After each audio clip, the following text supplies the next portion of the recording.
बिस्मिल्लाहिर्रहमानिर्रहीम। अस्सलाम वालेकुम। This is episode number 7, class 9th, और सीजन नंबर है तीसरा, और द सेल। और इसके अलावा जो टॉपिक है आज का डिस्कस करने वाला वो है राइबोसोम।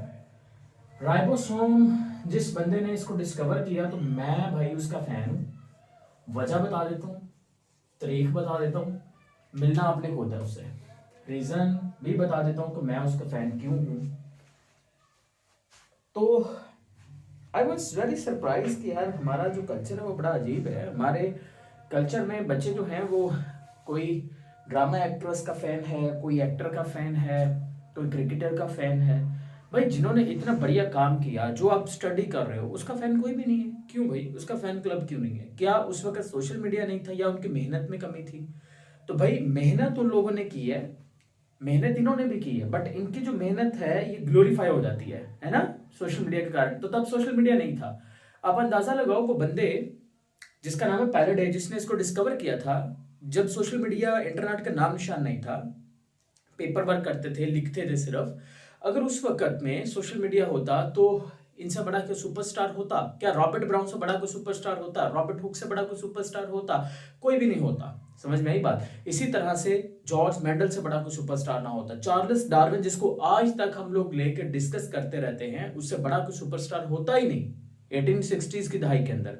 सोशल मीडिया तो अब आया ना, प्रोडक्शन उसकी आ गई और आप लोग उसकी प्रोडक्शन हो, है ना। तो ये चीज आपने याद रखनी है कि हमेशा आपके जो हीरोज होते हैं उनको डेफिनेटली तो भूलो नहीं। मैं ये नहीं कह रहा कि आप नहीं सपोर्ट करो, करो यार, जो करना है करो। मैं ये कहता हूँ कि भूलो नहीं इनको। समझ में आ गया? अच्छा, अब राइबोसोम के बारे में आपने याद रखना है कि राइबोसोम का ना साइज जब मैं आपको बताऊंगा ना तो फिर आप भी मुश्किल में आ जाएंगे।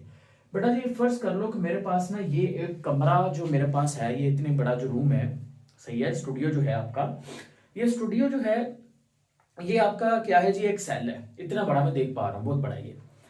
अब अगर इतना बड़ा जो है ये एक सेल है, इस सेल के अगर मैं सेल को इतना बड़ा कंसीडर करूं, इसके अंदर मैं एक नुक्ता लगा दिया, तो ये जो नुक्ता है ना, ये किसका साइज है? ये राइबोसोम का साइज है। मे भी आप लोगों को कैमरा में से ये नुक्ता नजर भी ना आ रहा होगा, है कि नहीं?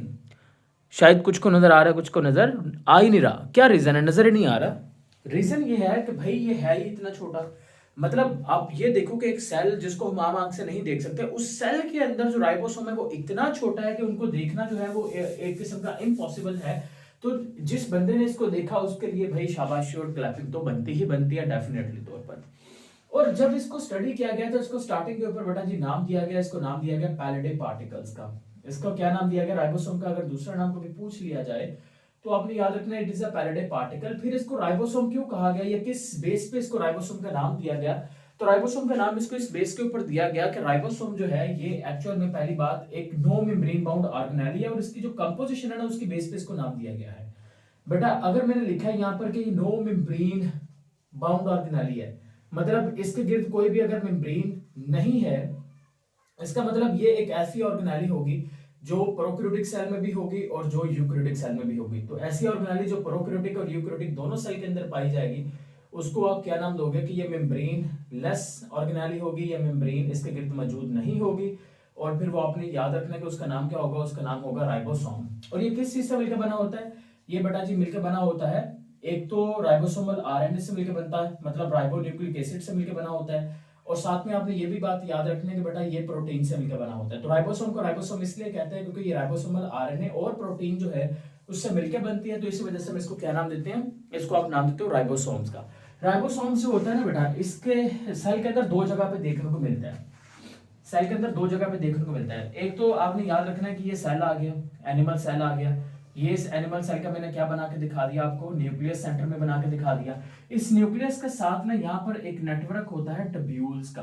वो जो नेटवर्क होता है ना टब्यूल्स का, उन टब्यूल्स के नेटवर्क को हम क्या नाम देते हैं? उन टब्यूल्स के नेटवर्क को हम नाम देते हैं साइटोस्केलेटन का। आपको याद है जब मैंने आपको न्यूक्लियस वाला जो एपिसोड था वो कवर करवाया था, तो मैंने आपको क्या बोला था वहां पे? मैंने आपको बोला था कि जो न्यूक्लियस वाला था कि वहां पे न्यूक्लियोलस जो था वो किसकी फैक्ट्री थी? वो राइबोसोम की फैक्ट्री समझी जा रही थी। तो इसलिए ये चीज आपने याद रखनी है। इसका मतलब ये हुआ कि राइबोसोम जो है वो न्यूक्लियस के अंदर बनेगा। न्यूक्लियस के अंदर बनने के बाद जब ये न्यूक्लियस सुराख के जरिए से बाहर निकलेगा तो ये जो टब्यूल्स का नेटवर्क है, इन टब्यूल्स के नेटवर्क को ना हम नाम देते हैं एंडोप्लाज्मिक रेटिकुलम का। तो वो जो राइबोसोम होगा वो इस एंडोप्लाज्मिक रेटिकुलम के साथ आके क्या हो जाएगा, अटैच हो जाएगा। तो इसी वजह से आपने याद रखना है कि हम इसको नाम देंगे रफ एंडोप्लाज्मिक रेटिकुलम का, क्योंकि इसके साथ जो है वो क्या चीज अटैच हो चुकी है, राइबोसोम अटैच हो चुकी है, जिसकी वजह से एंडोप्लाज्मिक रेटिकुलम की सरफेस रफ हो जाएगी। तो हम उसको नाम देंगे रफ एंडोप्लाज्मिक रेटिकुलम का नाम दे देंगे। क्लियर होगी बात? अच्छा, तो ये बात आपने याद रखनी है कि नो मेम्ब्रेन बाउंड होती है, दो जगह पे पाया जाता है। या तो ये आजादाना तौर पर कहां पर होगा, या तो भाई अगर फ्रीली हुआ तो साइटोप्लाज्म के अंदर मौजूद होगा, और अगर ये अटैच हुआ तो किसके साथ अटैच होगा, एंडोप्लाज्मिक रेटिकुलम के साथ अटैच होगा। तो मैंने कहा कि दो जगह पे होगा, या तो freely in cytoplasm, freely in cytoplasm, या तो साइटोप्लाज्म के अंदर मौजूद होगा अगर फ्रीली हुआ तो, या फिर मैंने क्या बोला, फिर मैंने बोला या फिर कहां पर होगा, अटैच होगा किसके साथ, attach with endoplasmic reticulum, endoplasmic reticulum के साथ क्या होगा, अटैच होगा। अब राइबोसोम अगर मैं बड़ा करके दिखाऊं तो राइबोसोम के ना दो यूनिट्स होते हैं। एक होता है बड़ा यूनिट जिसको आप कहते हैं एलएसयू, मतलब लार्ज सब यूनिट, उसको हम कहते हैं एलएसयू। दूसरा होता है छोटा यूनिट एसएसयू, उसको नाम देते हैं। क्लियर होगी बात? अब ये जो राइबोसोम होता है इसके दो यूनिट्स याद रखने हैं, लार्ज सब यूनिट एंड स्मॉल सब यूनिट। इसका काम पता क्या होता है, इसका काम होता है प्रोटीन को बनाना। मान के चलो कि अगर राइबोसोम जो है वो प्रोटीन नहीं बना रहा होगा ना, तो इसके दोनों यूनिट्स होंगे ना वो एक दूसरे से अलग होंगे। लेकिन जब ये प्रोटीन्स बनाने में इन्वॉल्व होंगे ना, तो इसके दोनों यूनिट्स होंगे ना वो आपस में अटैच होंगे। यहाँ तक बात समझ में आ गई सबको? यहाँ तक क्वेश्चन है किसी का? ये छोटा सा टॉपिक है आपकी बुक के अंदर, ये शॉर्ट क्वेश्चन और एमसीक्यूज में पूछे जा सकते हैं। अच्छा, यहाँ पर एक और डिफरेंशिएशन पॉइंट देख लो कि अगर हम राइबोसोम की बात करते हैं तो मैंने बोला प्रोकैरियोटिक यूकैरियोटिक सेल दोनों के अंदर होता है। तो प्रोकैरियोटिक सेल में आपने याद रखना है कि स्मॉल इन साइज होता है, साइज में क्या होता है, छोटा होता है। और यूकैरियोटिक सेल की बात करें तो यूकैरियोटिक सेल में क्या होता है, लार्ज इन साइज होता है, साइज के अंदर क्या होता है, साइज में थोड़ा बड़ा होता है। क्लियर होगी बात? तो एक होता है स्मॉल इन साइज, एक होता है लार्ज इन साइज, साइज के अंदर क्या होता है, बड़ा होता है। तो ये इसके ऊपर क्वेश्चन है तो पूछो, बस इतना सा है इसमें। बेटा जो नए बच्चे हमारे साथ ज्वाइन किए ना इस लेक्चर के अंदर ही सिर्फ आए हैं अभी, तो मैं आपको बता दूं कि ये आपके लिए सबसे बेहतरीन चैनल रहेगा। अगर लाइव क्लास आपने ज्वाइन करनी है 03027764 इस नंबर के ऊपर ज्वाइन करो, लाइव क्लास को ज्वाइन कर लो। तमाम सब्जेक्ट्स का आपको मिलेगा। और नंबर सेकंड, अगर आपको रिकॉर्डेड फॉर्म के अंदर लेक्चर चाहिए, कुछ बच्चों का प्रॉब्लम होता है ना कि वो उनको सब्सक्रिप्शन वगैरह चाहिए होती है, तो सब्सक्रिप्शन के लिए भी आपने इस नंबर के ऊपर कॉन्टैक्ट कर लेना। ना सिर्फ आपको bio chemistry, physics, English, Urdu सारे लेक्चर जो हैं वो यहीं पे इस चैनल के ऊपर मिल जाएंगे। ना सिर्फ आपको लेक्चर्स मिलेंगे, एपिसोड्स मिलेंगे, सीजन्स मिलेंगे पूरे के पूरे, बल्कि आपको यहाँ पर मिलेंगे नोट्स भी। तो इसके लिए आपने व्हाट्सएप चैनल ज्वाइन कर लेना है, नीचे डिस्क्रिप्शन के अंदर लिंक मिलेगा।